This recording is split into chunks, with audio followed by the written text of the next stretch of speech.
Portrait আর abstract painting ছেড়ে প্রায় অনেক দিন পরেই আবার করছিলাম কলকা। আর এই কলকা করতে গিয়ে আমরা প্রায় সকলেই সরু তুলি প্রেফার করি, কারণ অনেক ছোটোখাটো আঁকা থাকে যেগুলো ওই সরু তুলি দিয়ে সব থেকে সুন্দরভাবে স্মুথলি নেমে যায়। কিন্তু আমি এত গুছানো মানুষ যে আমি তুলি খুঁজে পাচ্ছি না। এইচএসের পর এতদিন না এঁকে আমি আর তুলি কিছু খুঁজে পাচ্ছি না।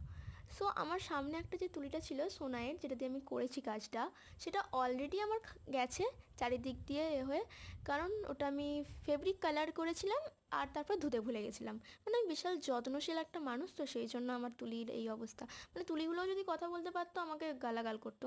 যাই হোক, নিজের বাদ দাও।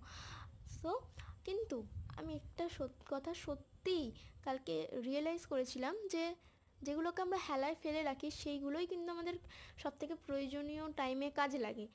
যদি আমরা সেটাকে ঠিকভাবে ব্যবহার করতে পারি, কোনো জিনিসই ফেলা যায় না, সব কিছুই কিন্তু আমাদের ব্যবহারের মতো। সো হ্যাঁ, হয়তো সরু তুলিতে এটা আরও ভালো হতো।